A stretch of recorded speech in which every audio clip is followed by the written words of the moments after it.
नमस्कार साथियों, आप सबका पुनः स्वागत है श्रद्धा एस्ट्रो ज्योतिष में।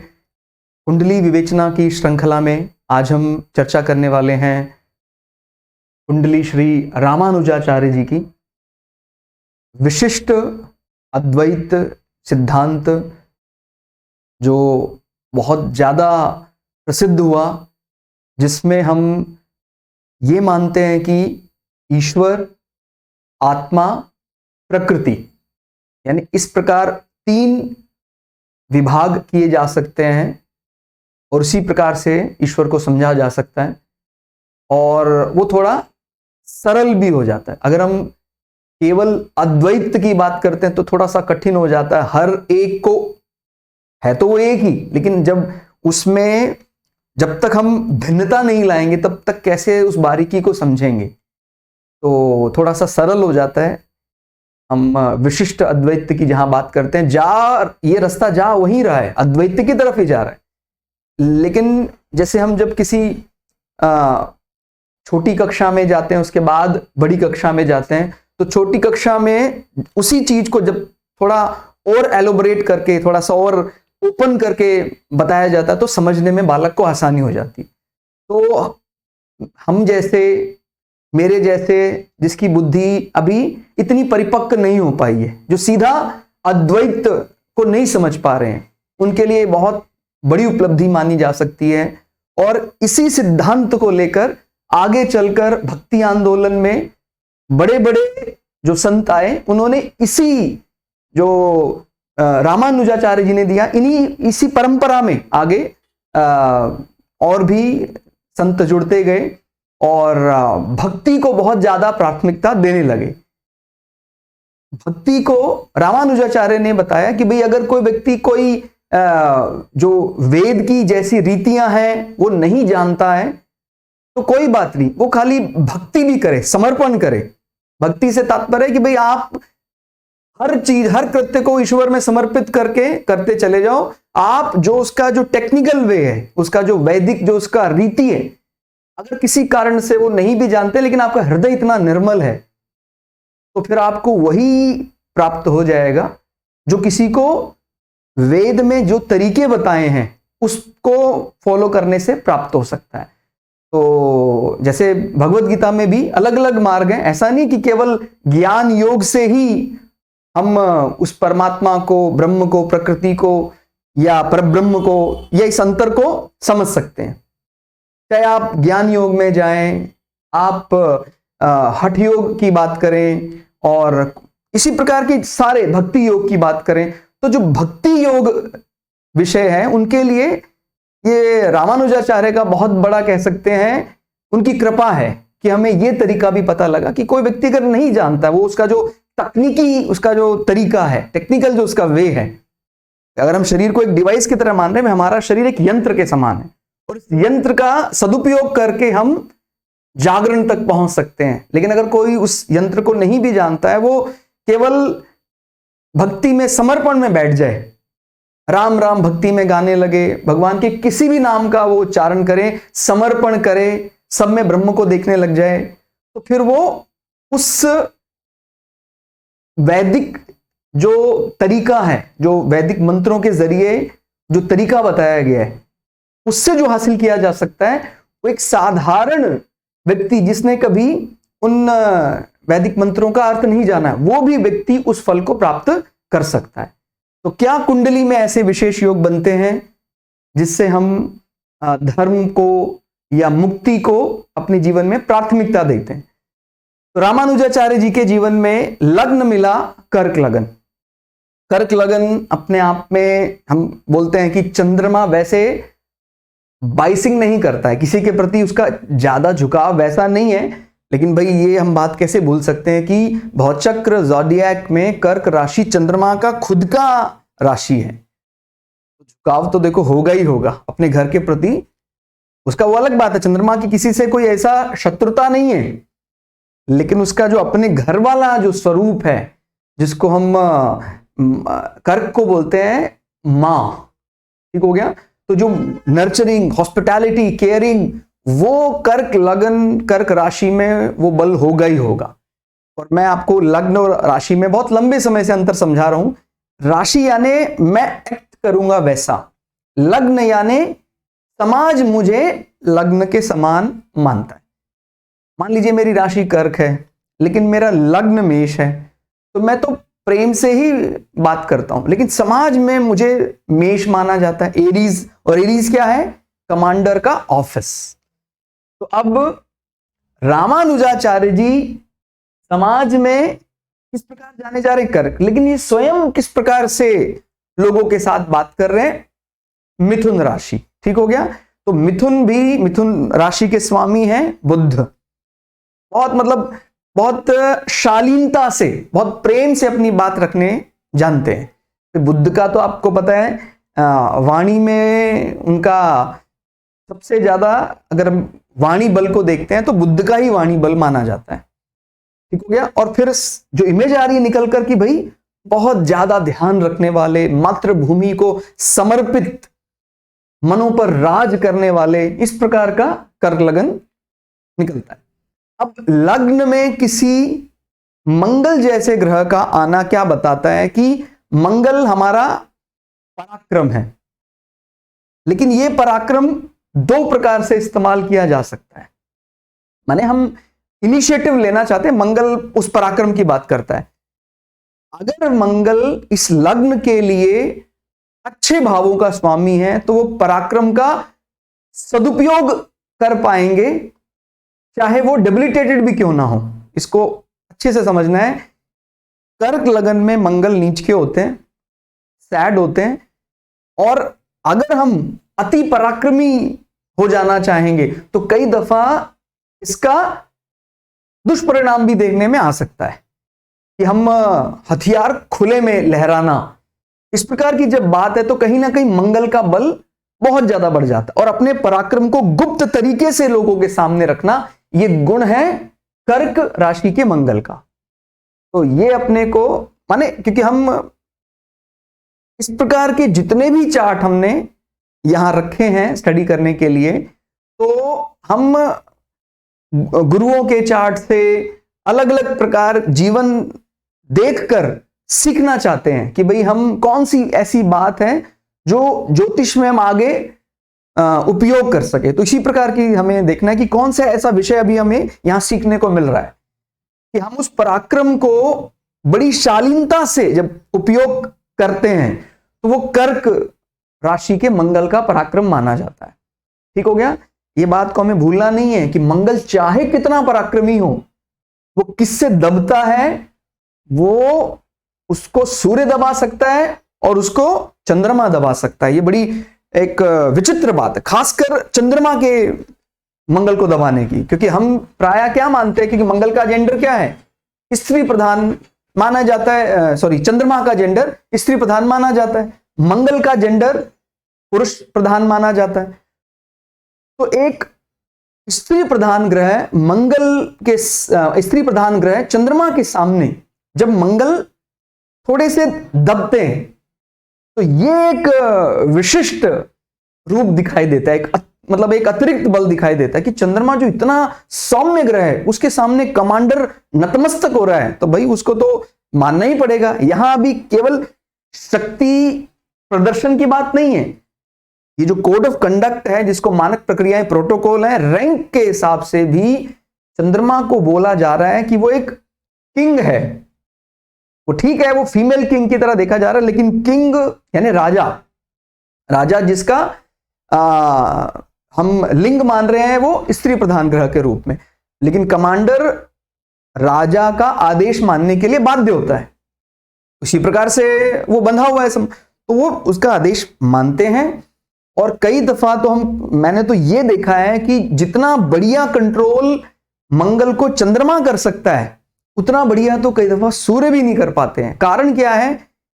सूर्य भी एक पराक्रमी कह लें, क्रूर ग्रह माने जाते हैं, लेकिन चंद्रमा बहुत सौम्य ग्रह है, बहुत शालीनता के साथ उस पराक्रम को डिलीवर कर जाते हैं।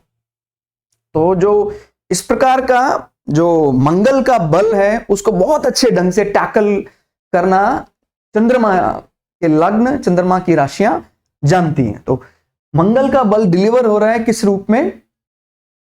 कर्क राशि से वो बाहर निकल रहा है, जो हमें संसार में दिखेगा।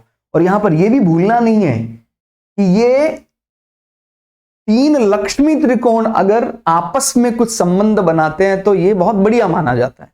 यानी मंगल जो इस लग्न के लिए योग कारक प्लैनेट है, वो पंचमेश होकर लग्न में आ गए, और लग्नेश चंद्रमा और नवमेश बृहस्पति की मोक्ष भाव, आश्रम भाव, गुरु आश्रम भाव में युति, ये भी एक बहुत बढ़िया संयोग बन जाती है। तो क्या क्या ऐसे गुण हैं जो चार्ट को बली बना रहे हैं धर्म और मुक्ति भाव की दृष्टि से? तो सबसे पहले तो हम हमेशा लग्न, लग्नेश और चंद्र, चंद्रेश पर ही विचार करते हैं। कोई भी चार्ट आपके सामने आएगा तो लग्न कौन सा है? कर्क लग्न हमने देखा। और कर्क लग्न के लग्नेश कौन है? चंद्रमा, 12वां भाव, गुरु आश्रम, इसी प्रकार फाइनल मोक्षा, इस प्रकार की बात करते हैं।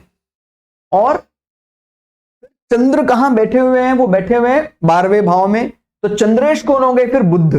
बुध जो है वो अभिजित मुहूर्त जिसको माना जाता है, यानी जो दोपहरी का समय है, उस समय जब सूर्य बहुत बली होते हैं, तो प्रतापी सूर्य के साथ बुध आदित्य योग में बली है। ध्यान रखना है, अभिजित मुहूर्त तो आपको कई चार्ट में मिल जाएगा जब सूर्य दशम भाव में है, लेकिन जब सूर्य अभिजित मुहूर्त में भी हैं और उच्च के भी हैं, तो फिर आप समझ सकते हैं कि भाई सूर्य का मतलब क्या? सूर्य का मतलब राजा। तो राजा नतमस्तक हैं, और बिल्कुल ऐसा ही है। अगर आप रामानुजाचार्य के बारे में पढ़ेंगे तो बड़े बड़े सम्राट राजा इनके सामने नतमस्तक हैं। भक्ति में भी हमें ध्यान रखना, अलग अलग विषय से हम अपने आप को समाज के सामने रखते हैं। तो इस प्रकार का विषय कि मैं अपने मेरे पास जो भी मैंने सीखा है मैं समाज के साथ बांटूंगा ज्यादा से ज्यादा। तो अलग अलग प्रवृत्ति हमें चार्ट में देखने में मिलेगी। तो यहां कर्म क्षेत्र में सूर्य, बुध, शुक्र का आना ये बताता है कि भाई राज्य पक्ष भी है, और बुध जो स्वयं चंद्रेश होकर यहां बैठे हुए हैं, ठीक हो गया, यानी राशि स्वामी होकर बैठे हुए हैं, इस बल को और बढ़ा रहे हैं। बुध आदित्य योग वैसे भी बोलने के लिए, प्रतिष्ठित व्यक्तियों के नजदीक रहने के लिए बहुत बढ़िया माना जाता है।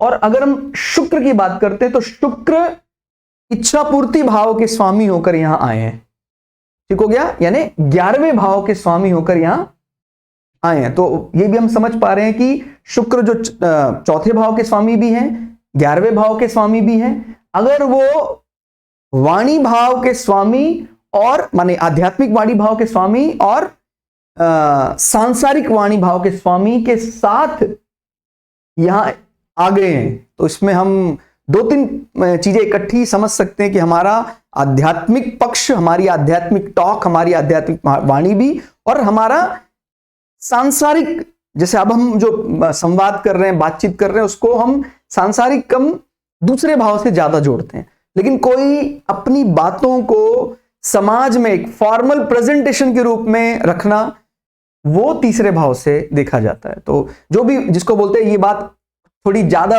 व्यवहार में सही दिखाई देती है, क्योंकि कई दफा क्या होता है, कुछ आध्यात्मिक बात ऐसी हैं जो हमारे दर्शन शास्त्र के लिए है, हमारे अपने मन को समझने के लिए जरूरी है, वो कई दफा हम व्यवहार में जल्दी नहीं उतार पाते हैं, या किसी को इतनी आसानी से व्यवहार में नहीं समझा पाते हैं। जो हमारी फॉर्मल टॉक्स होती हैं वो तीसरे भाव से देखी जाती हैं। लेकिन जब इनका कुछ इस प्रकार का धनात्मक संबंध बनता है, यानी दूसरे भाव का तीसरे भाव का, और उसमें फिर हम इच्छा पूर्ति भी शामिल कर रहे हैं, और हमारा चतुर्थ भाव जो जीवन में सुख माना जाता है, और चतुर्थ भाव वैसे भी उस पर्टिकुलर लग्न का मोक्ष भाव माना जाता है। एक तो होता है ज़ोडिएक की मोक्ष राशियां जो 4, 8, 12 हैं, और एक है जो भी हमें लग्न मिला है उसमें अगर मुक्ति संबंध देख रहे हैं तो 4, 8, 12 इनके स्वामियों का मिलना मुक्ति दृष्टि से बढ़िया माना जाता है। तो ये चौथे भाव और 12वें भाव के स्वामी इकट्ठे आ गए हैं, ठीक हो गया।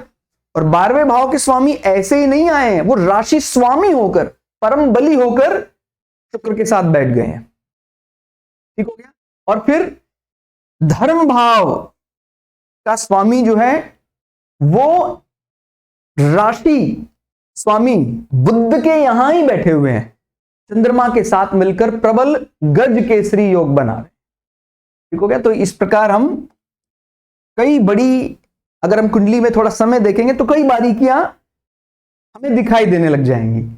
लग्नेश चंद्रमा का धर्म भाव के स्वामी बृहस्पति के साथ गुरु आश्रम मोक्ष भाव में प्रबल गज केसरी योग बनाना, तो हम देख रहे हैं। फिर कर्क राशि का मंगल लग्न में अहंकार को शून्य कर विनम्रता प्रदान करता है।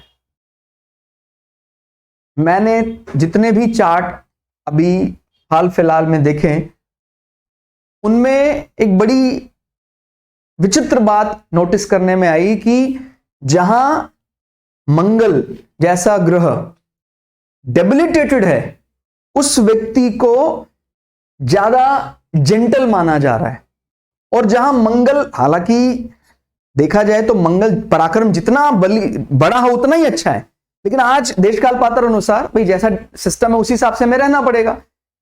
आज के 200 साल 300 साल पहले बात करें तो वो मंगल का उच्च होना हमारा समाज उसको स्वीकार कर रहा है आज के 200 साल पहले, लेकिन आज उससे थोड़ा झिझकता है। भाई हथियार खुले में रखना ये मंगल को और बढ़ावा दे रहा है। लेकिन अगर अभी हम एक उस प्रकार का हमारा चाहे समाज ऐसा है कि नहीं, हम उस चीज को ज्यादा तवज्जो, उसको ज्यादा उस भावना को आगे नहीं बढ़ाना चाहते हैं, तो हथियार को इस प्रकार से ना लहराना ही ज्यादा अच्छा माना जाता है एक सामान्य सिविलियन के लिए, समाज में जो रहता है। ठीक हो गया। अगर कोई व्यक्ति कोई रक्षा विभाग का है वो एक अलग मुद्दा है, लेकिन अगर एक नागरिक है, सामान्य नागरिक, और वो ही हथियार हिला रहा है तो वो थोड़ा सा देशकाल पात्र अनुसार उपयुक्त नहीं माना जा रहा है। वो तो मेरी इच्छा तो है नहीं, जैसी ईश्वर का आदेश आता है वैसे ही हम उस प्रकार से देखेंगे। तो मंगल डेबिलिटेटेड होकर हमें ज्यादा सम्मान दिलाने में सक्षम है। और यह भी कहा जाता है कर्क का मंगल कहीं ना कहीं कुछ इस प्रकार फूड के कार्य में भी लगा सकता है, अगर उसका डायरेक्टली इनडायरेक्टली कर्म क्षेत्र से संबंध आ जाता है तो। ठीक हो गया। भाई कोई बहुत बड़े फूड एम्पायर के साथ जुड़े हुए व्यक्ति हैं, उनका कर्म भाव, ध्यान रखना, उनका कर्म भाव के साथ अगर संबंध आता है तो फिर वो व्यक्ति, या कर्क राशि काफी बली है, वहां मंगल बैठे हुए हैं, उनके स्वामी चंद्रमा काफी बली हैं, तो फिर वो व्यक्ति कुछ ऐसा भोजन संबंधी कोई कार्य करते हैं तो वो भी हमें अच्छा माने। इसका अर्थ है एक डिसिप्लिन व्यक्ति है। मंगल बहुत अनुशासित है। मंगल का जो ऊर्जा का स्तर है, इतना ऊर्जा का स्तर किसी के पास नहीं है। तो एक अनुशासित व्यक्ति, एक कमांडर को हमने कहां बिठा दिया? किचन में। मतलब जैसे कई दफा अलग अलग देशों के कार्य शैली की बात होती है, तो किस प्रकार से कोई कार्य कर रहा है। जापान के उदाहरण दिए जाते हैं कि वो इतना छोटा सा देश है और इतने बड़े बड़े देशों को बहुत ज्यादा कर्ज दे देता है। उसने अपने देश को कैसे विकसित बना लिया? उसका सबसे बड़ा कारण है कि उनका जो मंगल वाला मस्तिष्क है, जो डिफेंस में लगना था, क्योंकि आप जानते हैं मंगल यानी आर्मी का जो भी बॉर्डर सिक्योरिटी वाला पार्ट है, जापान को वो उसका व्यवस्था करने की कोई खास जरूरत नहीं पड़ती है। उसको जब भी कभी बाहर देशों से संकट आता है तो उसको यूएस से मदद करता है, यूएस से उसको मदद करता है। इस प्रकार का उनका अनुबंध हुआ था सेकेंड वर्ल्ड वॉर के बाद। तो वो फिर उन्होंने जो आर्मी ब्रेन है, जो मंगल ब्रेन है, जो डिफेंस ब्रेन है, वो सारी ऊर्जा कहां लगा दी? व्यापार में लगा दी। तो आप समझ सकते हैं, जब इतना अनुशासित मस्तिष्क व्यापार में किसी अंपायर को खड़ा करने में लग जाएगा, जो अभी तक एक युद्ध कला में निपुण होने में लगाया जा रहा था, तो मंगल की तो ऊर्जा की तो हम तुलना ही नहीं कर सकते हैं। तो फिर तो बड़ी बड़ी एम्पायर बनाएगा ही बनाएगा। इसीलिए जापान के बिजनेस में भी कड़ा अनुशासन दिखाई देता है। तो जब मंगल आएंगे तो अनुशासन तो परमावश्यक है। तो जहां भी हम देखते हैं भी मंगल प्रभाव दिखाई दे रहा है, तो ऊर्जा स्तर बहुत ज्यादा होता है। और ऊर्जा के स्तर को प्रदर्शित करना या ना करना, वो मंगल के उच्च या मंगल के नीच होने पर समझ में आता है। अब प्रदर्शित करेंगे तो देश काल पात्र अनुसार कई दफा यह भ्रम भी जा सकता है कि यह व्यक्ति अपने आप को कुछ ज्यादा अहंकारी मानता है, और अगर हम उसको, ऊर्जा तो है हमारे पास, प्रदर्शित नहीं कर रहे हैं, गुप्त रूप से रख रहे हैं, तो उसको आज ज्यादा भद्र माना जा रहा है। ठीक हो गया, तो ये ध्यान रखना। फिर आध्यात्मिक वाणी भाव का स्वामी सूर्य, सांसारिक वाणी भाव स्वामी बुध, मजबूत स्थिति में कर्म भाव में अभिजित मुहूर्त के साथ हैं। तो कई प्रकार के बल यहां मिल रहे हैं भाई। दूसरे भाव का स्वामी मतलब केवल ऐसा नहीं कि दूसरा भाव आध्यात्मिक वाणी की बात करता है, दूसरा भाव कुंडली का बहुत महत्वपूर्ण है। और मैंने कई बार बताया है, आज के समय पे मैंने जो ये ऑब्जर्व किया है, सबसे बड़ी जो कमी कुंडलियों में आती है वो है दूसरे भाव का कमजोर होना। दूसरा भाव हमारा कुटुंब है, दूसरा भाव हमारा प्रॉमिसिंग नेचर है, दूसरा भाव हमारा मॉरल वैल्यूज हैं, नैतिक मूल्य हैं। और अगर हम एक्यूमुलेशन ऑफ वेल्थ की बात करते हैं, हमने कोई भी, देखिए मंथली सैलरी तो हमारी चाहे कितनी भी हो, लेकिन उस सैलरी का सदुपयोग कभी नहीं कर पाए क्योंकि हमारा दूसरा भाव कमजोर है। तो दूसरा भाव बहुत महत्वपूर्ण है, इसलिए हमें दूसरे भाव को बहुत बारीकी से अध्ययन करना चाहिए। अभी हमारा मुख्य विषय यहां, क्योंकि हम श्री रामानुजाचार्य जी की बात कर रहे हैं, तो अभी हम दूसरे भाव को कोई एक्यूमुलेशन ऑफ वेल्थ से रिलेट नहीं कर रहे हैं, लेकिन यहां पर एक्यूमुलेशन ऑफ वेल्थ ये भी होता है कि अगर हमने ये बीड़ा उठाया है कि हम इस आंदोलन को, इस सिद्धांत को समाज में फैलाना चाहते हैं, तो भी हमें समाज का पूरा कौटुंबिक लाभ मिलेगा। तो वो जरूरी है, बिना रिसोर्सेज के हम कैसे अपनी विचारधारा को आगे बढ़ा सकते हैं। इसलिए दूसरे भाव का बल बहुत ज्यादा मायने रखता है। हम आज जिसको कम मानते हैं कि नैतिक शिक्षा पढ़ने से क्या होता है, मूल्य बोध पढ़ने से क्या होता है, और आप देख लें, ऑब्जर्व कर लें, जिसके भी कुछ ऐसा कलह ज्यादा बढ़ रहा है, उसने कहीं ना कहीं दूसरे भाव को बाईपास किया है, छोड़ दिया है। उसको लगता है यार डिग्री का महत्व है, हायर डिग्री, हायर डिप्लोमा, मैं बहुत बड़ी पीएचडी लेवल की मैंने मास्टरेट कर ली है, कोई डॉक्टरेट कर ली है, उसका वैल्यू है। ये मॉरल एजुकेशन कौन पूछता है? उसी कारण से शायद उसको जो भी परिवार में लोग मिले हैं वो सब गोलमाल हैं। ठीक हो गया? तो अपने को यह ध्यान रखना है कि ज्यादा डिग्री हासिल करने का भी फायदा क्या है अगर हमारा नैतिक मूल्य नहीं है, तो यही रेमेडी होता है फिर।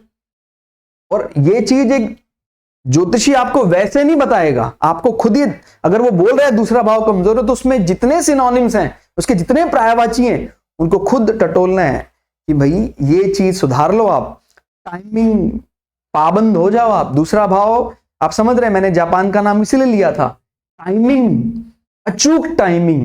अगर आप 10 सेकंड लेट हैं तो स्वीकार करें इस बात को कि मैं लेट हूं। ठीक हो गया? हम जहां भी मुहूर्त की बात करते हैं वहां समय आ रहा है।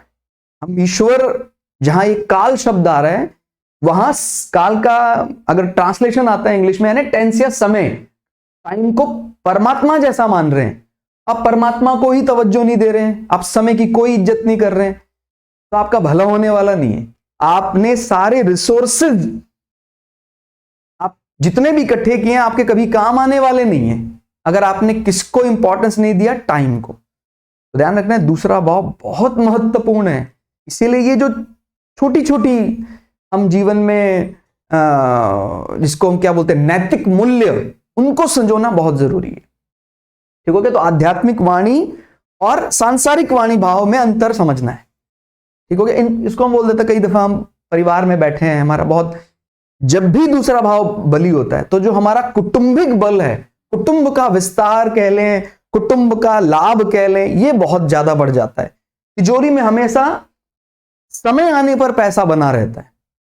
अब पता लगा कहता जी कितने करोड़ की संपत्ति आपके पास है? कहता जी 100 करोड़ की संपत्ति है। कहता जी इस समय आज हमें 50,000 की आवश्यकता है। कहता जी वो नहीं मिलेंगे हमारे पास। इसका मतलब आपने बहुत चाहे अच्छा इनकम बनाया हो, लेकिन आपका जो दूसरा भाव है वो बहुत बुरी तरह पीड़ित है। इसलिए अनावश्यक, जब तक कोई मतलब बहुत बड़ा आपके ऊपर धर्म संकट नहीं आया है तो इस वाणी का गलत प्रयोग नहीं करना है। जितना गलत प्रयोग करेंगे, वाणी यानी जो अध्यात्म के लिए बोली जा रही है, तो अगर उसका गलत इस्तेमाल हुआ तो फिर आपका एक्युमुलेशन ऑफ वेल्थ कह लें, आपकी तिजोरी कह लें, वो संकट में पड़ जाएगी। ठीक हो गया। और यहां तो हम देख पा रहे हैं संत रामानुजाचार्य जी के जीवन में दूसरे भाव का स्वामी सूर्य बहुत बली है। ठीक हो गया। कहीं ना कहीं लग्नेश को भी पीछे छोड़ रहे हैं। चंद्रमा से भी ज्यादा बल हासिल करे सूर्य बैठे हैं दशम भाव में। सूर्य तो फिर सूर्य है, राजा है, वो तो के सामने सभी नतमस्तक हो जाते हैं।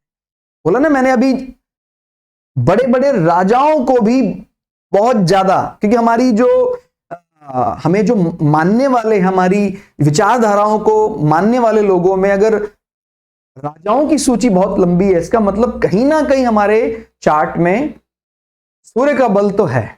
तो ये बात भी हमें ध्यान रखनी है कि ना सिर्फ सूर्य का बल है, यहां शनि भी स्वग्रही है और 7वें भाव में शनि को डायरेक्शनल स्ट्रेंथ मिल जाती है, दिशा बल मिल जाता है, दिग्बल जिसको बोलते हैं वो मिल जाता है। क्योंकि ज़ोडिएक भौचक्र में 1 नंबर यहां रखते हैं तो 7 नंबर यहां आता है। तुला राशि में शनि एक्सेल्ड कर जाता है, उच्च का हो जाता है। तो फिर हम ये बात समझ सकते हैं कि शनि को इस जमीन से भी प्यार है, यानी 7वें भाव से प्यार है, और फिर अपनी अब तो राशि भी आ गई वहां। और शनि आपको पता है वो सेवा भाव, प्रजातंत्र की भावना में भी, तो ये चार्ट में दोनों का मिलन आ गया। सूर्य यानी राजा पक्ष भी बली है और सेवा बल भी बली हो गया। तो बहुत बढ़िया भावना है कि हमारा संबंध जो है राजाओं के साथ है। और जब भी शनि जैसे ग्रह स्वग्रही हैं, उच्च के हैं, मित्रवत होके बैठे हैं, तो व्यक्ति कभी अपने काम को दूसरे पे टालने का विचार नहीं रखता है।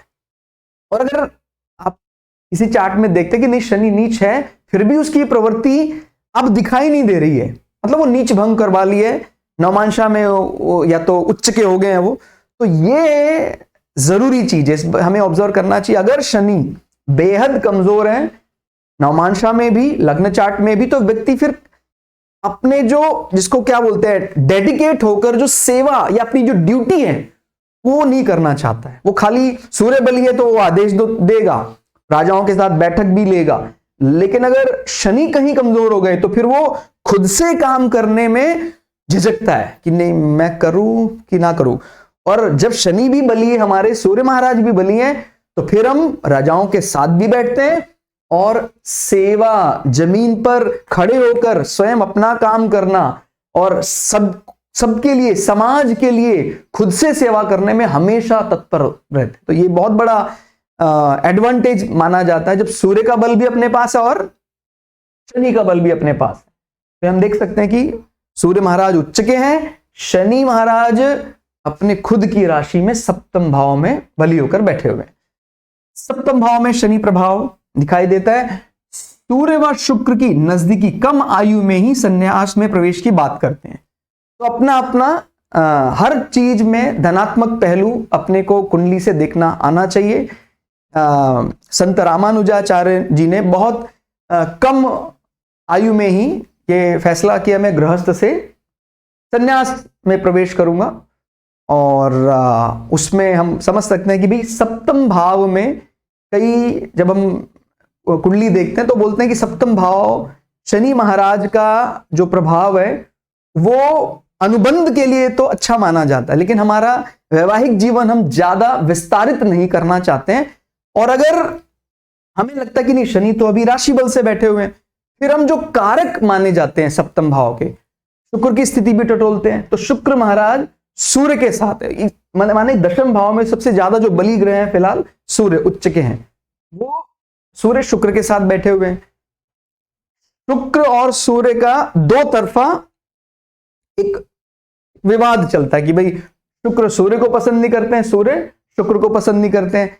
लेकिन उसके ऊपर एक नया नियम भी हमें याद रखना, ओवर रूल। क्या नियम है कि अगर वो कोई प्रबल धनयोग में इन्वॉल्व हो रहे हैं तो फिर उसका धनात्मक असर तो अपने को मिलेगा ही मिलेगा। ठीक हो गया। और धन योग का मतलब खाली ऐसा नहीं होता कि हमें कोई सांसारिक धन प्राप्ति हो जाती है।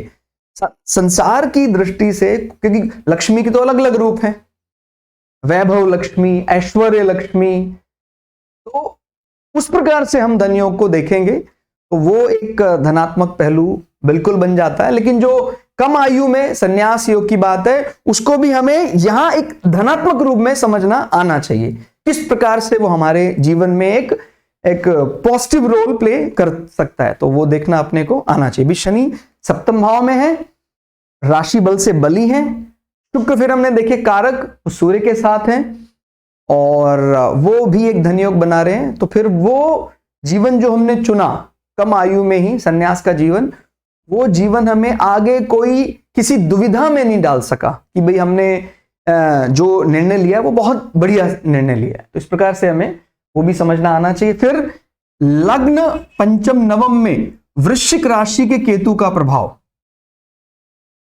वृश्चिक राशि आप जानते हैं ज़ोडिएक में अष्टम भाव से जुड़ी राशि है, अष्टांग योग, साधना, गुप्त विद्या, अकल्ट, वो 8वीं राशि से देखा जाता है। अभी केतु स्वग्रही जैसे माने जाते हैं, हालांकि 8 नंबर को मंगल के साथ रिलेट करते हैं, लेकिन इतना ज्यादा स्वभाव वृश्चिक का केतु से मिलता है, इतना तो मंगल से भी नहीं मिलता, क्योंकि मंगल पराक्रम की बात करते हैं और केतु गुप्त पराक्रम की बात करते हैं। तो गुप्त होने में ये दोनों सिमिलर हैं, केतु का गुप्त स्वभाव और वृश्चिक का। वृश्चिक यानी एक बिच्छू, वो पानी के नजदीक रहता है और वो छुप कर रहता है, सीलन युक्त जगह में छुप कर रहता है। वो कई दफा ऐसा भ्रम होता है कि यार ये तो पानी के नजदीक है, लेकिन वो पानी के नजदीक होने के बाद भी उसके अंदर फायर माना जाता है, मंगल की गुप्त ऊर्जा मानी जाती है। तो और केतु का पंचम दृष्टि लग्न में है और नवम में भी है। तो केतु को हम बोलते हैं मुक्त बुद्धि, मोक्षा बुद्धि, अवधूत कह देते हैं। तो वो भी एक धनात्मक पहलू माना जा सकता है। 4, 8, 12 राशियों में केतु मुक्ति ग्रह का प्रभाव साफ साफ दिखाई देता है। फिर भौचक्र की मोक्ष राशियां व मोक्ष भावों का संबंध मुक्त ज्ञान प्रदान करता है। भौचक्र यानी ज़ोडिएक की मोक्ष राशियां कौन सी मानी जाती हैं? 4, 8, 12, ये हम ऑलरेडी बता चुके हैं। और इस लग्न की जो मोक्ष भाव बन रहे हैं वो क्या है? तुला राशि और कुंभ राशि और मिथुन राशि। तो तुला राशि का स्वामी मिथुन राशि के स्वामी के साथ संबंध बना रहा है यहां पर, ठीक हो गया। और ये संबंध बहुत बढ़िया पक्ष दिखाई देता है क्योंकि वो राशि स्वामी होकर बली है, और जहां अष्टम भाव के स्वामी की बात है वो भी स्वग्रही होकर बली है। और फिर ज़ोडिएक की जो मोक्ष राशियां हैं 4, 8, 12, इनका भी डायरेक्टली इनडायरेक्टली संबंध है। पंचम भाव के स्वामी माने एक लक्ष्मी त्रिकोण दूसरे लक्ष्मी त्रिकोण में चले गए, और 4 और 12 का गज केसरी योग गुरु अष्टम भाव में बन गया। तो पढ़ने को हम बहुत चीजें पढ़ सकते हैं, एक चार्ट से पढ़ते रहे। कई दफा कुछ व्यूअर्स कमेंट करते हैं कि एक चार्ट को दिखने में कितना समय लग सकता है। यकीन करें मेरा, आप 10-10 साल बीत जाते हैं, उसके बाद भी जब चार्ट देखते हैं तो उसमें कई नई बातें सीखने में आती है। वही चार्ट सेम जिसको हमने 10 साल पहले देखा था और लगातार हम उसको ऑब्जर्व कर रहे हैं, नई नई बातें निकल कर आ रही हैं। इसका मतलब एक चार्ट को देखने में अनंत काल लग सकता है। लेकिन अगर हम कुछ उसमें, सबसे पहली बात तो इसमें ईश्वर का आशीर्वाद होना जरूरी है। अगर ईश्वर का आशीर्वाद हमारे साथ है, ये एक ऐसी विद्या नहीं मानी जा सकती जो केवल किसी यूनिवर्सिटी या किसी बोर्ड के द्वारा आपको सर्टिफिकेट मिल गया और आप अब उसको आप डिलीवर कर रहे हैं। इसमें वो तो जरूरी है ही, वो तो एक पक्ष है ही, साथ साथ हमें हमारी भी आध्यात्मिक साधना करना आवश्यक है, क्योंकि एक एक भाव के 2-2, 3-3 पर्यायवाची है, सिनोनिम्स हैं। ईश्वर के आशीर्वाद से देश काल पात्र अनुसार सही समय पर सही विचार आना ही ज्योतिष की सबसे बड़ी कामयाबी है। तो फिर उसके लिए हमें ध्यान करना चाहिए, कम से कम आधे घंटा, हो सके तो 1 घंटा ध्यान करना चाहिए। और ध्यान करने का, मैं ध्यान की बात क्यों बता रहा हूं, क्योंकि जिस भक्ति आंदोलन की बात आगे गुरु परंपरा में चलकर संत रामानंद ने की, फिर उनके आगे संत कबीरदास हुए, वो सारी निकली कहां से कि भाई अगर हम ईश्वर का जो कोई ऐसा सिद्धांत है वो नहीं हम समझ पा रहे हैं, या उसको हम एक अलग वे से प्रेजेंट करना चाहते हैं, भाई भक्तों के लिए क्या हो, भाई जो ज्ञान योग का मार्ग जानता है वो तो ठीक है, लेकिन कोई भक्त है, भक्ति उसको आती है लेकिन वो किसी टेक्निकल वे को नहीं जानता, तो फिर वो क्या करे, वो खाली बैठकर ईश्वर का ध्यान करे, ईश्वर के लिए ही सारे कार्य करे। तो इसीलिए मैं ध्यान की बात कर रहा हूं। आप ध्यान करके वो चीजें भी हासिल कर सकते हैं जो गुप्त मानी जाती हैं, जो सीक्रेट्स माने जाते हैं, जिनको बहुत ही मुश्किल से किसी बहुत बड़ी कोई ऐसा कुंडलिनी जागरण से जागृत किया जा सकता है, या कोई ऐसे वैदिक अनुष्ठान है उनके जरिए जागृत किया जा सकता है। आप खाली ईश्वर के ध्यान के लिए बैठ जाएं और आपको वो चीजें सरल ही प्राप्त हो जाएंगी। तो ये रूटीन बनाए। कई लोग कहते हैं मेरा ध्यान नहीं लग रहा है। देखिए, ध्यान नहीं लग रहा है ये एक अलग विषय है, लेकिन आप नियम से वो कार्य कर रहे हैं, ये पहली चीज है। जब डेली कोई व्यक्ति कार्य करेगा तो फिर देवता देखता है कि उसके लिए वो समय निकाल रहा है, बैठता है वो ध्यान के लिए, तो फिर देवता अपने आप ही एक दिन आपको आशीर्वाद दे देगा और आप उसको पालेंगे। तो इसलिए ये मत कहिए, ये मत सोचिए कि ध्यान नहीं लग रहा, आप वो उसके लिए समय दे रहे हैं कि नहीं दे रहे हैं, ये ज्यादा जरूरी चीज है। तो आज हमने बहुत अच्छी चीजें चार्ट के जरिए सीखी और इसी प्रकार से हम गुरुओं के चार्ट से उनका आशीर्वाद लेते रहेंगे। और आप लोगों के सहयोग के लिए पुनः पुनः आपका हृदय से धन्यवाद। आगे भी इसी प्रकार से वीडियो आप लोगों के साथ शेयर करेंगे। मिलते हैं अगली वीडियो में, तब तक के लिए जय श्री भगु पराशरा, जय श्री शुक्राचार्य, नमस्कार।